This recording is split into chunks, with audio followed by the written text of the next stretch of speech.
Samahan niyo po ako sa maikli kong panalangin. Panalangin. Panginoon, buhayin po kami sa aming mga pang-araw-araw. Salamat po kami, Panginoon, na binigyan niyo po kami ng inyong banal na salita, ang inyong pitong salita, bago po kayo pumanaw, Panginoon. Ama, itago niyo lang po ako sa inyong banal na inyong krus. Kayo lang po ang siyang marinig ng aking mga kapatid, Ama. Papasalamat po ako sa ating mahal na Panginoon, ang aming tagapagligtas. Amen. Amen. Ang panghuli pong niyang salita, ang pangpitong salita ay matatagpuan po natin sa John 19 verse 30. Nang sinipsip ni Jesus ang alak, ay kanyang sinabi, naganap na. Ninuyakot niya ang kanyang ulo at nalagot ang kanyang hininga. Talaga po binigyan niya po siya ng ng alak para po masabi niya ang huling niyang salita. Ang naganap na. Po sa English ay it is finished. Ano ho ba ang it is finished o naganap na? 30. Ating pong mga Kristiyano. Kung namnamin po natin ang salita na ito po ay napakahalaga sa atin. Ito po ay isang victory, triumph sa atin bilang Kristiyano. Ano po ang it is finished? Ito ba ho ay namatay na siya o tapos na ang kanyang paglalakbay sa mundo o ang kanyang misyon? O ito po ay isang victory ni Satan? Ang it is finished po ay una, his suffering was completed. So tapos na po ang kanyang pagdurusa. Sa una pa po, lagi niya sinasabi sa mga apostol niya na siya ay magdurusa. Tinadhana siya na magdurusa para sa ating mga kasalanan. Sa Luke 9:22 po ay ating makikita. Luke 9:22, ito po ang nasasabi. At sinabi pa niya sa kanila, ang anak ng tao ay dapat magbata at maraming hirap. Itatakwil siya ng matatanda ng bayan, ng mga punong saserdote at mga eskriba. Pinapapatay siya, ngunit sa ikatlong araw ay muli siyang mabuhay.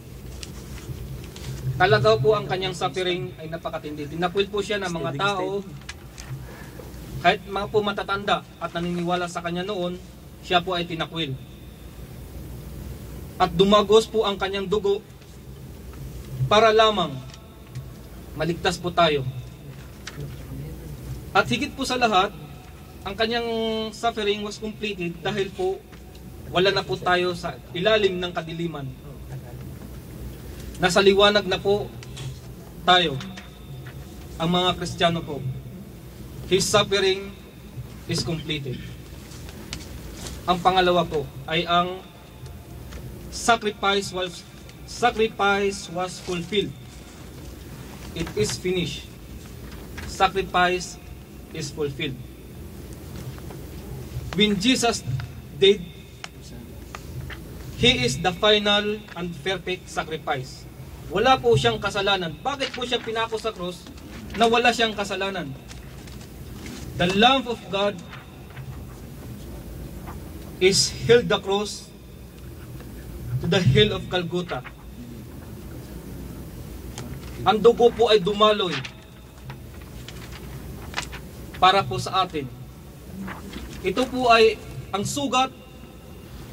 Ang sugat po ay siyang dumaloy na dugo upang tayo ay maging holy of holiness. Binuksan na po ang Diyos ang kanyang katawan para sa atin. Matatagpuan ito sa Matthew 27:59.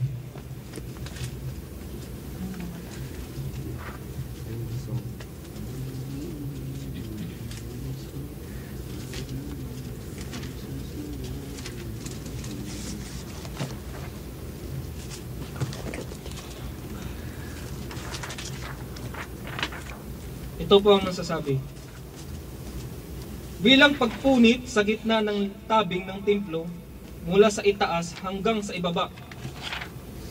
Nayang ang niyanig ang lupa at nabiyak ang mga bato.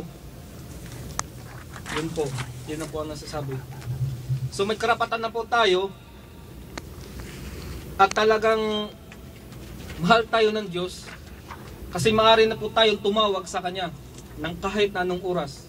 Hindi po kagaya noon na maaring ang mga tao ay talagang pupunta ko sa templo at ang makakaharap noon ay talagang malinis at wagas ang puso ng mga tao. Amen. At ang pangatlo po ay ang Satan was defeated. Amen. Akala ni Satan na ang cross ay the point of victory niya.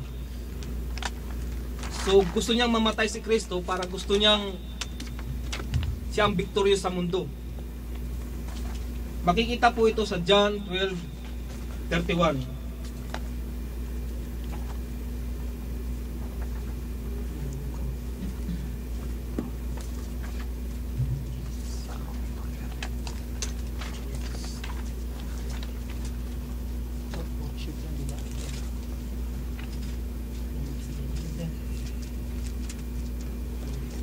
Ito po ang sasasabi. Panahon na upang hatulan ang sanlibutan. Itataboy ngayon sa labas ang pinuno ng sanlibutan ito. Yun po ay si Satanas, ang pinuno ng sanlibutan. At ang prinsipe po ng kamatayan. Makikita po natin sa Hebrew 2:14.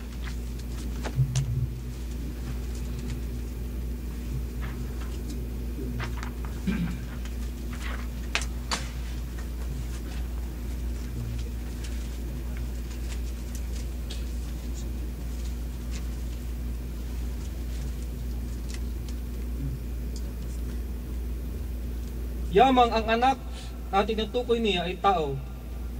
Naging tao rin si Jesus, tulad nila. May laman at dugo. Ginawa niya ito upang mapapagitan ng kanyang kamatayan at itago, maigapo niya ang diablo. Niya siyang may karapatan sa kamatayan. So wala na po tayong kamatayan. Ginapo na po ng Diyos ang diablo na siyang prinsipe ng kamatayan. Maniniwala lang po tayo na ang Panginoon po ay ang ating tagapagligtas at tunay na po na wala na po tayong kamatayan at hanggang magpakailanman. Ini-speak ni Satan na ang sasabihin ni Jesus ay ganito: I am finished.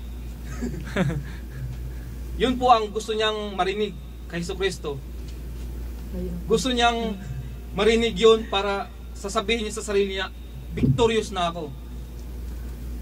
Pero mali po ang narinig niya. Ang narinig niya ay, it is finished. Satan is finished. Wala na pong kapangyarihan si Satanas sa atin. At panghuli po ay ang salvation was secured. Ang katubusan ng ating mga sala. Natapos na ang dapat na matapos. Wala na po dapat tayong idagdag. So hindi na po tayo magpapapako sa cross o magdurusa man lang, kasi ang salvation ay binigay na po sa atin. Hindi na tayo magpapako dyan sa at alalahanin na lang po natin ang 7 salita ng ating Panginoong kagaya po ngayon. Kagaya po sa John 10:10, ganito po ang nakasulat. Kaya lamang pumunta rito ang magnanakaw ay upang magnakaw, pumatay at magwasak. Naparito ako upang ang mga tupay magkaroon ng buhay, isang buhay na ganap at kasiyasiya. Amen. Amen. Wala na po tayong mahihiling sa Panginoon. Ang salvation po ay secured na. Talagang napakaganda po ang last word niya. It is finished. Binigay niya po ang ating salvation at higit sa lahat, ang heaven. The gate are open for us. Amen. Amen. Talagang napakaganda po, no?